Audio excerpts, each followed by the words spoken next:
नमस्कार, मैं बालकृष्ण मुले और आप देखना शुरू कर चुके द प्राइम टॉक का स्पेशल सेगमेंट वॉरियर के हमारे मेहमान हैं कांग्रेस के नेता सलीम पठान जी। सलीम जी, आपका स्वागत है, आपकी अभिनंदन है। सलीम जी कांग्रेस की राजनीति कर रहे हैं, आईटी सेल ब्लॉक के अध्यक्ष रहे हैं, साथ ही युवा ब्रिगेड के जिला अध्यक्ष भी है।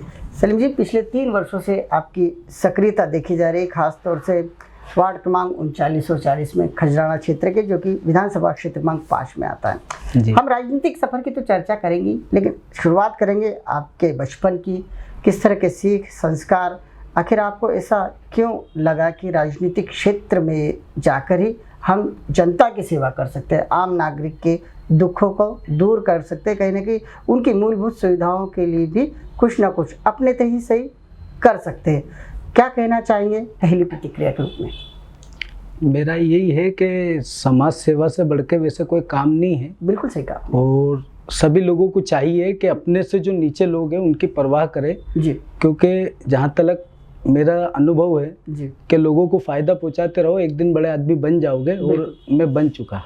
काफ़ी सकारात्मक विचार के धनी कहे जा सकते हैं सलीम भाई। आप जिस तरह से आपने बातचीत करी और इंटरव्यू से पहले भी एक जो चर्चा की, कहीं ना कहीं मैं तो आपका कायल हो ही गया है कि आपकी उम्र महज 32 साल है और शुरुआत आपकी ज़िंदगी की जाए तो इतने कठिन संघर्ष परिश्रम से हुई है कि उसे सुनकर भी लोग आश्चर्यचकित करेंगे कि जो व्यक्ति इतने गर्दिश से उठा हुआ है, इतने संघर्ष से आगे बढ़ा हुआ है, और वो जो जज्बा आपके भीतर देखा जाता है, आखिर वो जज्बा कैसे आया? आपके बचपन को सुनना चाहेंगे, माता पिता के बारे में जानना चाहेंगे।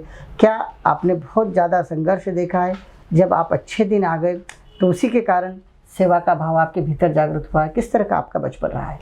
मैं पैदाइश मेरी जो है रोम के सरकारी अस्पताल की है जी, और लगभग मैं 8 साल का था जब से मैंने होश संभाला जी।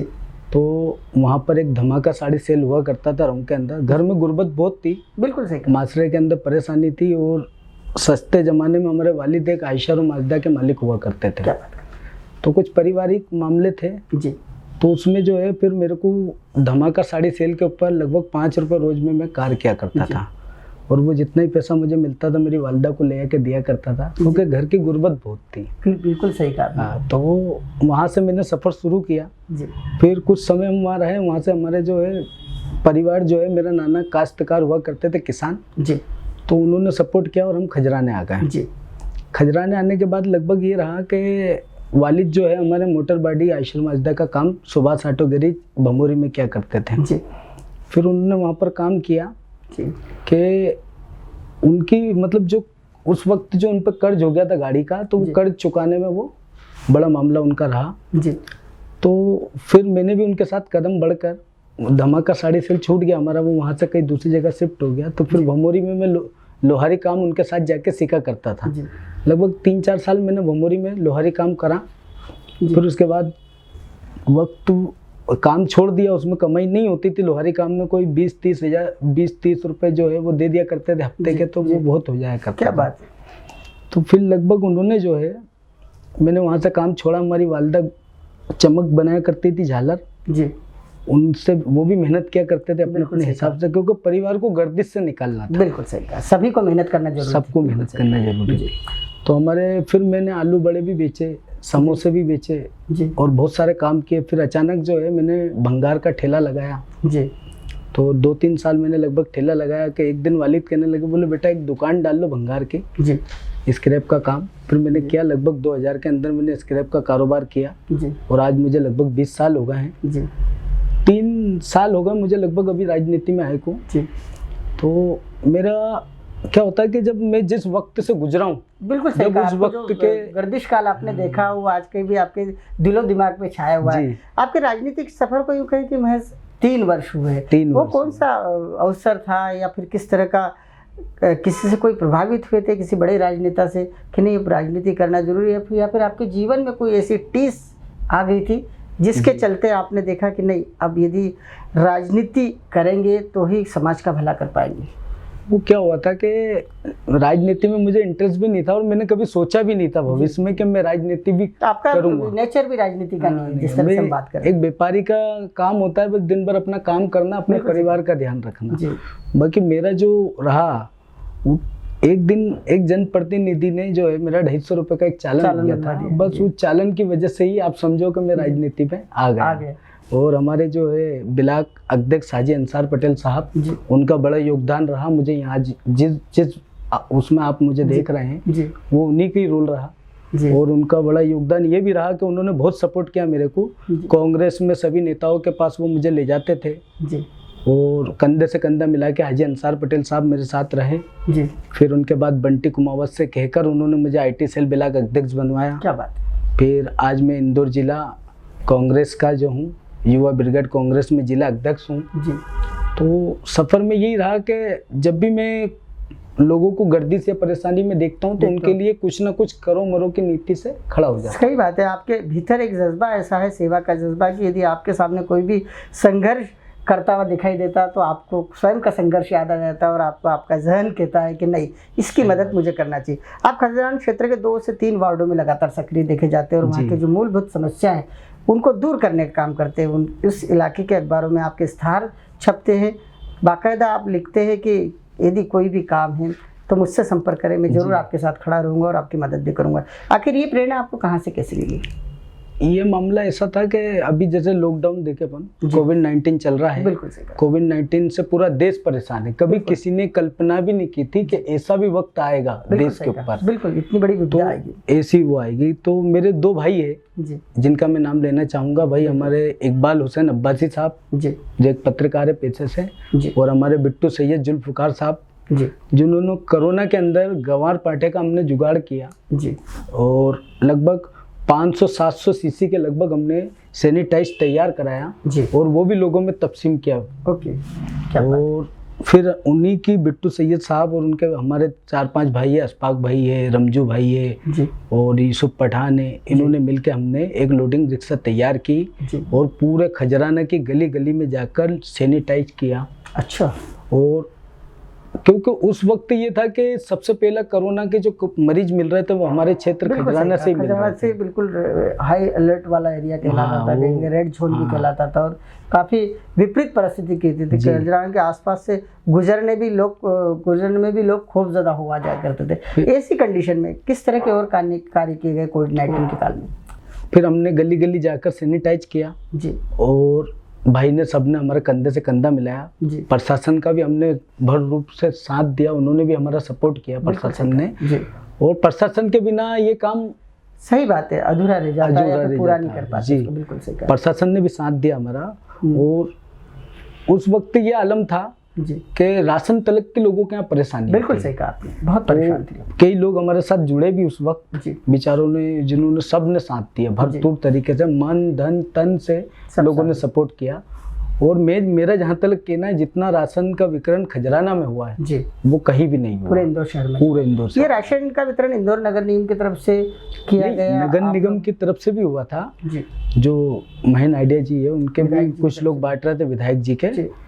और हमारे यहाँ क्या था कि जनप्रतिनिधि लगभग उस वार्डों में बहुत है। बिल्कुल सही कहा। और सब चाह रहे थे कि हम कहीं ना कहीं सेवा करें। तो सबने अपने मन धन से सेवाएं की लोगों ने। वो बड़े बड़े समाज सेवी जो है, जो सामने नहीं आते थे, बाकी पीठ पीछे से काम किया करते थे। आप लोगों के माध्यम से भी लोगों ने काफी काम किया कि अगर विश्वास पात्र व्यक्ति है जो जमीन पर उतर के अपने आप को एक कोरोना वॉरियर के रूप में आप जैसे लोगों ने काम किया, जिस तरह से काम किया, वाकई तारीफे काबिल कहा जा सकता है। आपका सम्मान भी हुआ है कोरोना वॉरियर जी। अभी मुझे कोरोना अवार्ड भी मिला सेंट पब्लिक स्कूल जो है वालटोली के अंदर, उसके अंदर जो है सम्मान हुआ मेरे पत्रकार भाइयों की तरफ से।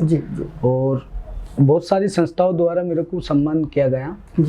और कहीं ना कहीं ये हौसला अफजाई जो है जरूरी रहती है, क्योंकि आदमी जब कर रहा है तो उसका प्रतिफल के रूप में सम्मान मिलता है, तो उसका बाकी मैं शायद अपने आप को पहला व्यक्ति मानूंगा जिसने कार्य किया और उसके बाद उसको फल मिल गया। बिल्कुल सही बात है। और कहीं ना कहीं 3 साल के भीतर ही एक ऐसा आपके जीवन में यूँ कहे कि हालांकि आपदा को अवसर नहीं कहा जा सकता, लेकिन आप जैसे जिनके भीतर सेवा का जज्बा था उनके लिए एक मौका मिला और कोविड काल में आपने अपने आप को सिद्ध करके बता दिया कि नहीं, हम भी सेवा कर सकते। भले ही हमने कोई चुनाव अब तक नहीं लड़ा हो, जनता ने हमारे लिए कुछ नहीं किया हो, लेकिन एक मौका आया था जब हम बढ़ चढ़कर हम हमारे लोगों की सेवा कर सके, उनकी ज़रूरत को पूरा कर सके। जी। आप लगातार इलाके में सड़क के गड्ढे भरते हुए आपके सोशल मीडिया पे जी, कई बार अभी- वीडियो वायरल होते हैं। जी। बाकी आप स्ट्रीट लाइटों का काम करते हुए दिख जाते। आखिर इतना जज्बा कैसे आता है आपके भीतर काम करने का? मेरे साथ क्या है, जो अच्छे लोग होते हैं ना, उन लोगों का जुड़ाव है। बिल्कुल सही कहा, एक मार्गदर्शक आपके साथ अच्छे हैं। जैसे हमारे एक अभी हमारे समाज सेवी है जी भाई है मेरे, वो भी जी। उनका नाम है सफाकत गुड्डू साहब। ओके तो वो वरिष्ठ समाज सेवी है, लगातार वो भी लगे रहते हैं। जी तो उनके द्वारा एक पोस्ट डाली गई थी अभी खजराना के अंदर जी कि रोडों के गड्ढों को लेकर कुछ लोग गिर रहे थे गाड़ियों से, तो उन्होंने पोस्ट डाली। तो मेरे जो भाई है बिट्टू सैयद जुल्फकार साहब, जी उन्होंने मुझे बताया कि पठान साहब वहाँ पर जो एक पोस्ट ऐसी चल रही है सोशल मीडिया पे, जी तो वो गड्ढा अपने को भरना है। जी। तो हमने चूरी का इंतजाम किया और ट्राली डलवा कर, और जब देखा कि मजदूर नहीं थे तो वो फिर हम ही दोनों भाइयों ने क्या मिलकर बात वो गड्ढे भरे वहाँ पर। और वहाँ भी मकसद यही था कि लोगों की राह के जो रास्ते हैं दुरुस्त हो जाए। दुरुस्त हो जाए। बिल्कुल, आपकी जी। भावनाएं जो है काफ़ी सकारात्मक देखी जाती जी। है। हालांकि जब राजनीतिक क्षेत्र में व्यक्ति उतरता है और लगातार काम करता है, और आप जैसा संघर्षशील व्यक्तित्व जब काम करता है और राजनीति करता है, तो उसका जो प्रतिसाद है सामान्य जन को जरूर मिलता है। भले ही वो राहगीर नहीं जानते होंगे कि सलीम भाई ने यह काम किया है, लेकिन जब भी निकलते होंगे तो सुकून से निकलते होंगे और कहने के आपको दुआएं देते होंगे, क्योंकि मनुष्य जीवन में जो है दुआएं काफ़ी असर करती है, और कहीं ना कहीं यही दुआएं जो है आप जैसे व्यक्तियों का जो है आत्मबल भी बनती है। कोविड काल में आपने आपकी अच्छी उपस्थिति दर्ज कराई है, लगातार आप वहाँ सक्रिय भी। अब आने वाले दिनों में आपका यदि गोल की बात की जाए तो किस तरह का गोल है? क्या राजनीतिक सक्रियता, चूँकि आप एज ए पदाधिकारी तो काम कर ही रहे, क्या जनप्रतिनिधि बतौर पहचाने ऐसी भी कोई आपकी इच्छा है? नहीं, चुनाव तो मेरा लड़ने का था वार्ड 39 से। बाकी जो मेरी वाइफ है अफसाना भी जी, उनको मैं चुनाव लड़ाऊंगा, क्योंकि अच्छा। महिला सामान्य वार्ड हमारा वार्ड 39 हो चुका है। जी तो ये मेरी प्लानिंग है कि आगे जो है वो खैर चेहरा मेरी वाइफ रहेगी, और काम तो मुझे ही लोगों का करना है जी और ज़्यादा से ज़्यादा करना है।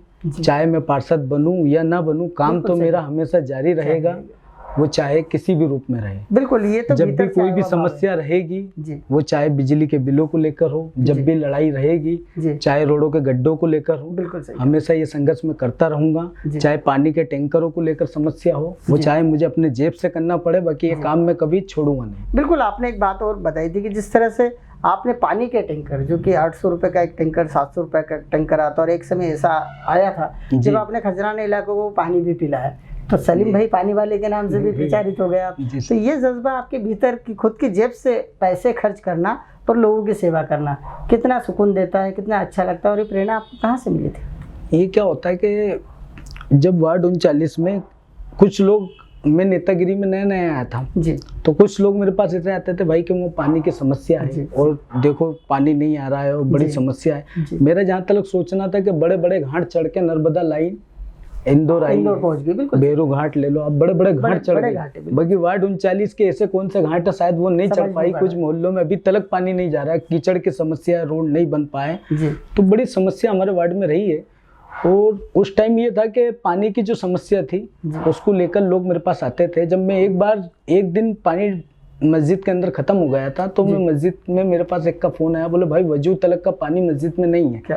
तो मैंने वहाँ वो टैंकर पहुँचाया। उसके बाद से मुझे ऐसा लगा कि कहीं ना कहीं ये कार मुझे चालू करना, कहीं ना कहीं ऊपर वाला संदेश देता है, और ऊपर वाले के संदेश को भापना या समझना ये भी एक विवेकशील व्यक्तित्व का ही काम होता है। जिस तरह से आपने समझा कि मस्जिद में पानी नहीं है, वजूद के लिए भी पानी नहीं है, इसका मतलब ये है कि अब ऊपर वाले ने ये काम मुझसे कराने की ठान लिए, और ये आपने समझ लिया और आपने कदम आगे बढ़ाया, और तभी से पानी बंटवाना स्टार्ट कर दिया।